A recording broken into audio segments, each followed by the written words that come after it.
अस्सलाम वालेकुम, welcome back. तो स्टार्ट करते हैं। आज हम लोग अपनी एक्सरसाइज जो है ना 1.4 उसका क्वेश्चन नंबर 4 जो है ना वहाँ से अटैम्प्ट करना शुरू करेंगे। तो बाकी वीडियोस जो है ना आप लोगों को प्लेलिस्ट के अंदर जो है ना मिल जाएंगी। और जो है इंशाल्लाह ताला हम लोग स्टार्ट करते हैं। और अगर आपने सब्सक्राइब नहीं किया तो चैनल को ज़रूर सब्सक्राइब कीजिएगा। ले जी, क्वेश्चन नंबर 4 बहुत आसान है, ठीक है। और क्वेश्चन नंबर 4, 5, 6 तीन क्वेश्चन जो है ना हम इस वीडियो के अंदर जो है ना फुली अटैम्प्ट करेंगे अच्छे तरीके से। आपने वीडियो को जो है ना स्टार्ट से एंड तक ज़रूर देखना, ठीक है। ले जी, सबसे पहले उसने कहा जी एक आदमी था, बोट उसने ख़रीदा यानी ख़रीदी अ मोटर कार, एक कार ख़रीदी फॉर 5600 यानी 5600 रुपये की सिर्फ उसने कार ख़रीदी। आजकल तो 5600 रुपये का कुछ भी नहीं आता। 5600 की भाई कार ले आए, पता नहीं कौन सी कार लाए हैं। एंड सोल्ड इट, और उसको बेच दिया फॉर 6720 यानी 6720 की उसने कार बेच भी दी। वाह, अच्छा 5600 की कार लेके आया, 6720 की उसने मेरा ख्याल बेच दी। और ये वही कार होगी जो क्लोना कार है। What was is percentage profit, तो उसका प्रॉफिट क्या है। तो सबसे पहले जो डाटा हम लोगों को उसने दिया हुआ था हम वो लिख लेते हैं कि कॉस्ट क्या थी, वो लिखी। सेल कितने की, ठीक है, 6720 की।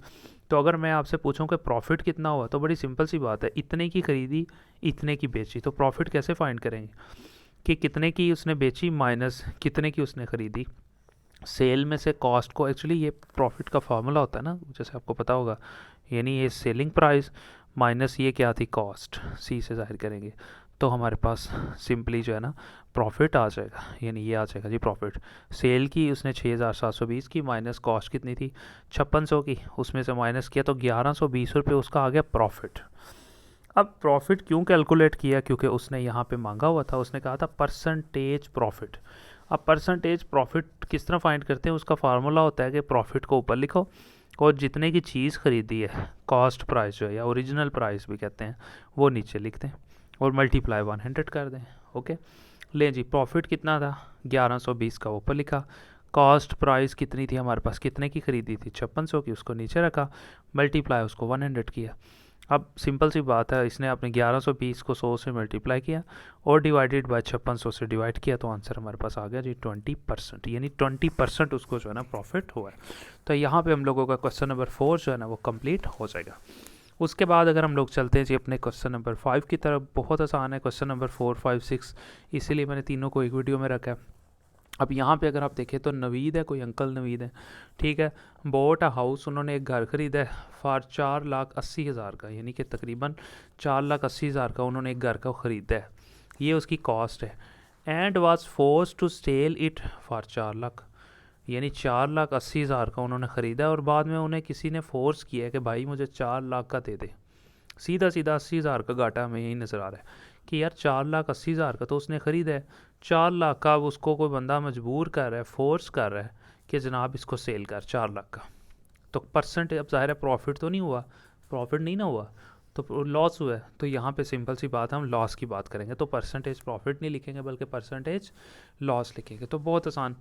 सबसे पहले अगर हम बात करें परचेजिंग प्राइस ऑफ हाउस, कितने का ख़रीदा था 4,80,000 का, बेचा कितने का था 4 लाख का। तो सबसे पहले प्रॉफिट तो नहीं कैलकुलेट करेंगे, लॉस कैलकुलेट करेंगे।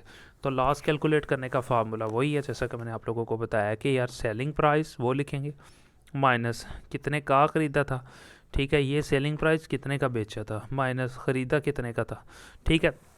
तो वो हम लोग जो है ना सिंपल सी बात है उसमें मतलब कैलकुलेट कर लेंगे। लेकिन यहाँ पे अगर आप देखें तो यहाँ हम लोगों ने क्या किया है, सेल जो की है ना, वैसे नॉर्मली ये फार्मूला होता है, लेकिन यहाँ आप देख रहे हैं कि उल्ट होगा।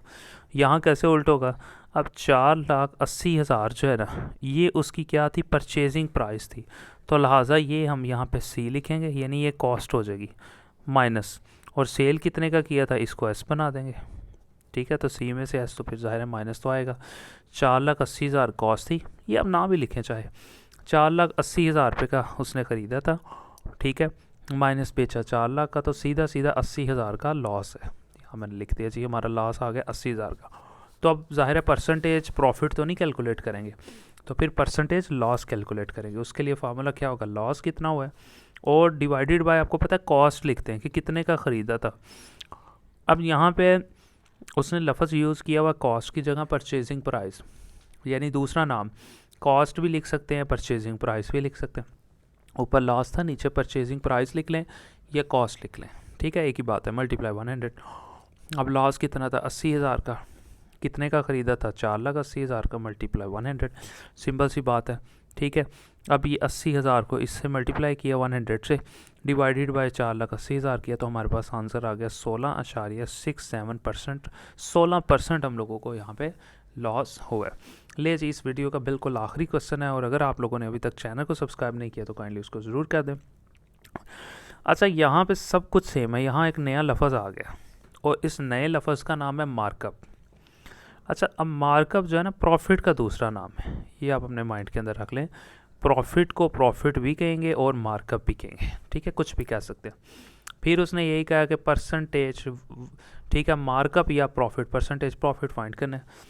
कॉस्ट ऑफ रेडियो सेट, एक और रेडियो था, किसी कोई आदमी था, उसके दादा बुआ को रेडियो घर उसके पड़ा हुआ था, ठीक है, radio set, which is sold for 675 रुपये का उसने बेचा है, जबकि 500 रुपये उसके दादा बू 500 रुपये का लेके आए थे, और 675 रुपये का जो है ना उसने यहाँ पे सेल कर दिया। तो सिंपल सी बात है, कॉस्ट कितने की थी रेडियो की 500 की, प्राइस कितनी थी, कितने का बेचा था 675 रुपये का, सिंपल।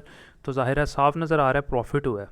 तो प्रॉफिट कैसे कैलकुलेट करेंगे, कितने का सेल किया वो लिखा, माइनस कॉस्ट कितनी थी वो लिखी, तो हमारे पास 175 रुपये का प्रॉफिट आ गया। तो ज़ाहिर अब यहाँ पे जो परसेंटेज फाइंड करेंगे उसको परसेंटेज प्रॉफिट कहेंगे, या फिर उसका दूसरा नाम होगा परसेंटेज मार्कअप। ये देखिए मैंने लिख भी दिया है, परसेंटेज प्रॉफिट कह लो या फिर परसेंटेज मार्कअप कह लो, और का मतलब होता है या फिर मार्कअप कह लो या प्रॉफिट। फार्मूला फिर वही कि कितना प्रॉफिट था वो लिखें, कॉस्ट कितनी थी, कॉस्ट का दूसरा नाम परचेजिंग प्राइस भी हो सकता है, मल्टीप्लाई 100। प्रॉफिट था जी 175 रुपये का, कितने का ख़रीदा था वो रेडियो 500 रुपये का, मल्टीप्लाई 100। तो सिंपल सी बात है, यहाँ पे ये दो सिफरें, दो सिफरों से ख़त्म, ऊपर 175 था, नीचे 5 था, 5 पे आप कटिंग करवा सकते हैं, कैलकुलेटर पे आप हल करें, 35% जो है ना हम लोगों का यहाँ पे आ जाएगा। तो इस तरह से हम लोगों का ये वाला जो है ना क्वेश्चन नंबर 4, 5 और 6 जो है ना कंप्लीट हो गया, और साथ में वीडियो भी कंप्लीट हो गया। लेकिन अगर आपने अभी तक सब्सक्राइब नहीं किया तो उसको सब्सक्राइब कर दें जी। मिलते हैं नेक्स्ट वीडियो में, थैंक यू, अल्लाह हाफिज़।